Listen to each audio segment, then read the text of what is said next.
तो एक बार की बात है, महादेव से जाकर के भगवान नारायण ने, शंख चक्र गदा पद्मधारी श्रीमन नारायण भगवान ने जाकर के कहा कि हमको हिमालय पर कोई स्थान बता दीजिए, हम वहां रहकर के भजन करना चाहते। तो महादेव तो भगवान से बहुत प्रेम करते हैं।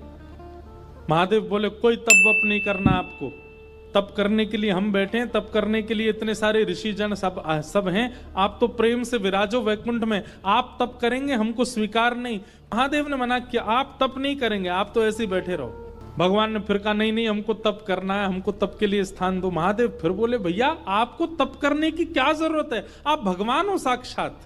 महादेव ने कोई स्थान प्रदान नहीं किया, पूरा हिमालय महादेव का है, उनकी आज्ञा के बिना कैसे जाएं।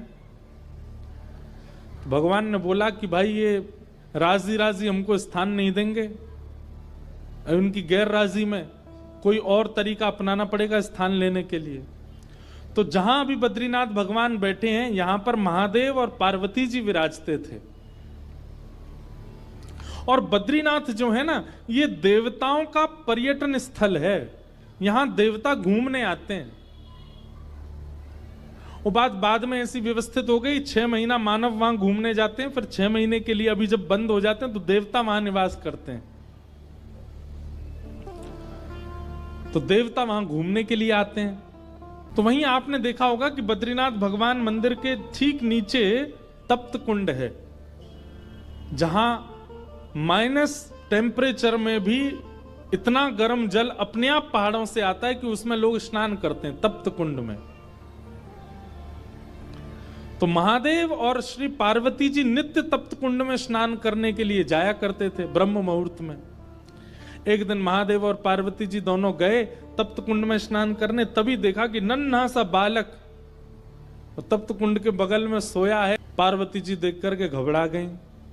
जैसे ही बालक को उठाने गई, महादेव बोले रुक जाओ, ये कोई मायावी बालक लगता है, इतने विशाल पर्वतों के बीच में तप्त कुंड के पास ये नन्हा सा बालक यहां कैसे आ गया, ये कहीं किसी राक्षस की चाल तो नहीं, कोई मायावी क्रिया तो नहीं हो रही है, इसको गोद में मत लेना।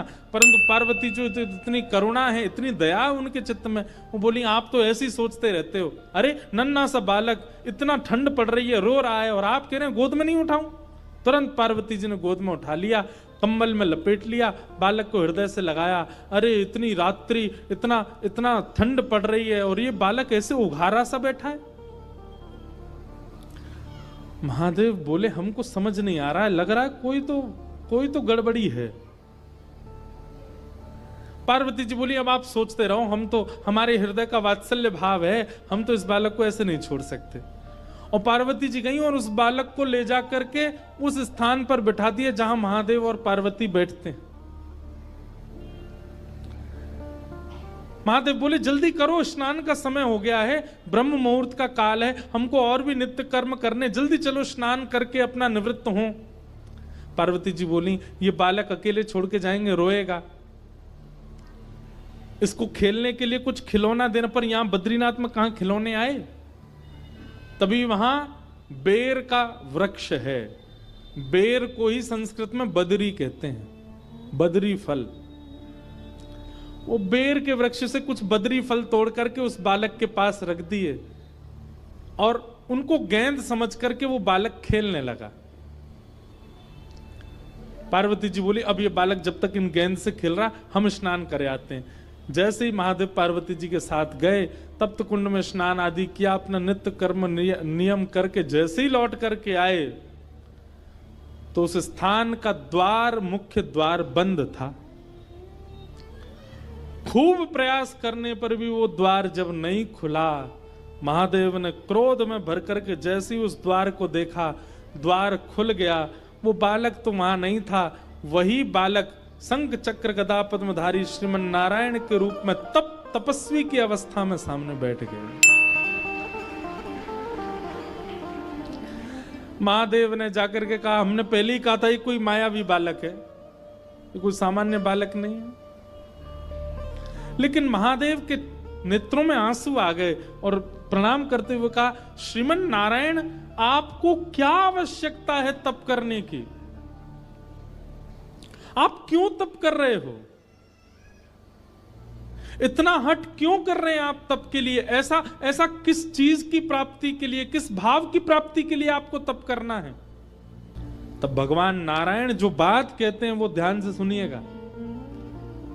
भगवान कहते हैं, महादेव, कर्म की पत्नी का नाम है तपस्या। दैत्य हो, चाहे ऋषि हो, चाहे महापुरुष हो, चाहे मानव हो, तप सबने किया। रावण भी तपस्या करने गया था, हिरण्यकश्यप भी तपस्या करने गया था, हिरण्याक्ष भी तप करने गया था, कंस भी तपस्या करने गया था। इसका मतलब क्या है? अन्य युगों में आप कितने भी कर्म कर लो, जब तक आप तप नहीं करोगे आपको कर्म का फल नहीं मिलेगा, क्योंकि कर्म की पत्नी का नाम है तपस्या। बिना तप किए कर्म फल नहीं देता। और कलयुग में लोगों पर इतना समय नहीं है कि वो तपस्या करें, वो तप कर पावे। इसलिए श्रीमन नारायण भगवान कहते हैं, कलिकाल में जन्म लेने वाले हर मानव के नाम का संकल्प लेकर के मैं ही तपस्या में बैठा हूं, मैं तपस्या कर रहा हूं।